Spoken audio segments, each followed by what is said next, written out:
If you think the difference between being rich and being poor is just how much money you make, then my friends, you're playing the wrong game. The real difference is how you think about money. You see, the rich don't play the game of money by the same rules as everyone else. And it's not because they're special or they were born with different privileges than maybe you or I.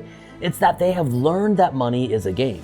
And just like any game, there are winners and there are losers. And the rich have decided that because money is the tool to fund and build the life that matters, the life that they want, they've taken the time to learn the rules of money and they're playing the game to win. And here's the truth, we're all playing the game of money every single day. Whether we choose to play intentionally or not, there are and will be winners and losers in this game of money every single day. Consider this, we work for money, we trade our time for money, and we use money to live, survive, and ultimately thrive. But how intentional are we about this game? You see, most people just follow the crowd and they live average lives, always wondering why they can't seem to get ahead. But I want you to know that everything that you want in life, it starts with you. And it begins with your financial IQ, because your financial IQ will determine the success or failure that you have with money. If you went to school to learn about money, chances are you'll need to unlearn what you think you know about money so you can finally understand the real game that the rich are playing.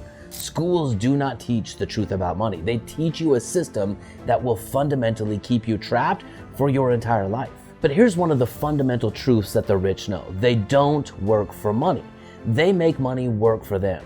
The moment you understand the 5 things that the wealthy do differently, you'll never look at your bank account the same way again. So stick with me, because by the end of this video, you'll have a completely new way of thinking about wealth, freedom, and financial security. So let's get after it. Now, first off, I want to welcome you to the Wealth Outside of Wall Street YouTube channel, where we pull back the curtain on how money really works. If you want to take control over your financial future, if you're ready to build a life of true freedom and wealth, I want you to hit that subscribe button so you can stay up to date with all of the content that I produce. I do 2 videos a week to empower you with your money. So let's dive in. So to begin, here's the brutal truth. You're either self-made rich or you're self-made poor.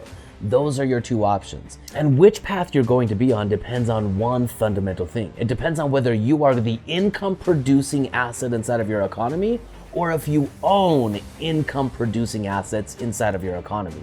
That single distinction will make you either self-made rich or self-made poor. Now listen, if you work a 9-to-5 job, you are the asset.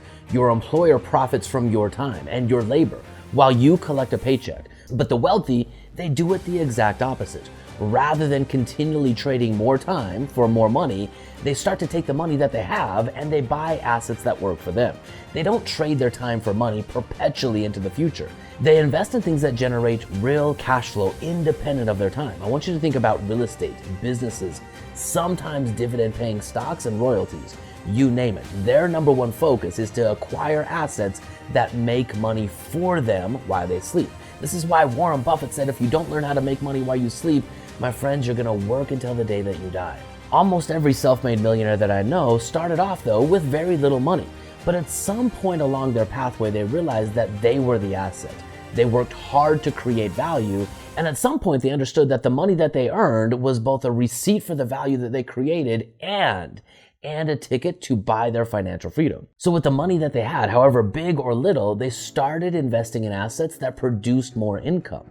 They invested those profits from those assets into a small system that slowly compounded their wealth and their freedom.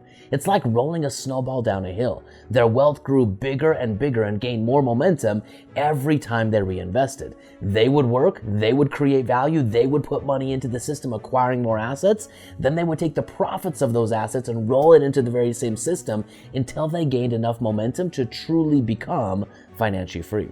Before long, almost always within 10 years or less, that system will generate enough cash flow independent of their labor, giving them complete control over their time.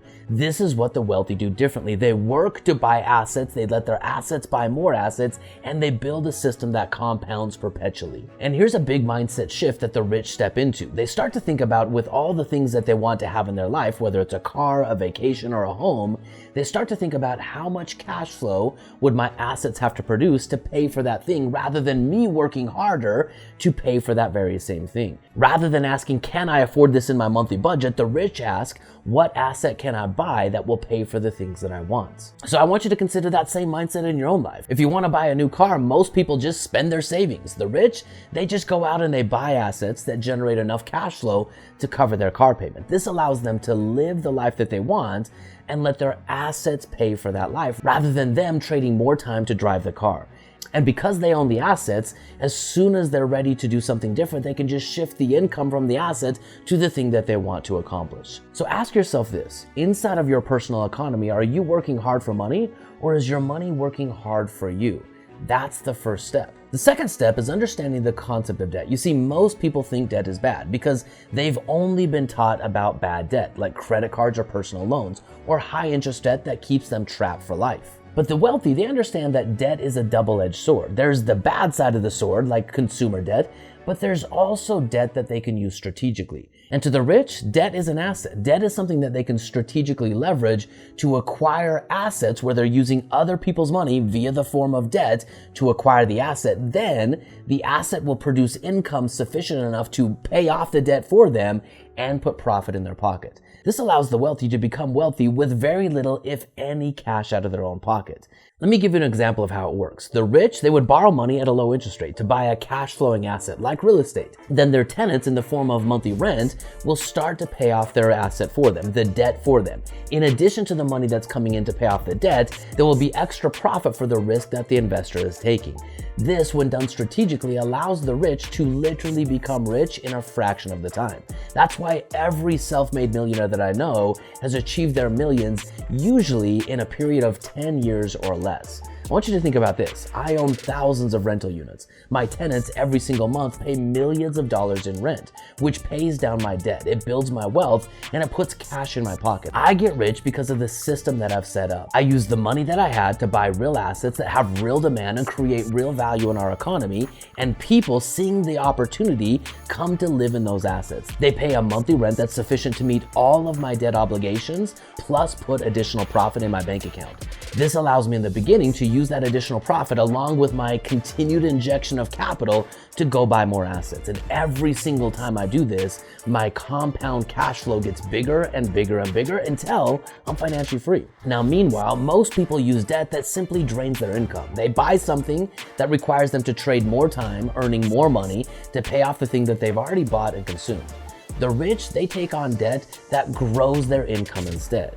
So the lesson to gain from this is stop using debt to buy liabilities and start using debt to buy real assets. The key is knowing the difference between productive debt and destructive debt. The first makes you rich and the second keeps you broke. Now, if you found this video valuable, I want you to do two things. Number one, drop a comment down below. And number two, smash that like button so more people just like you can see videos like this. My friends, I'll see you on the next video, and I invite you to take control over your money and ultimately your life.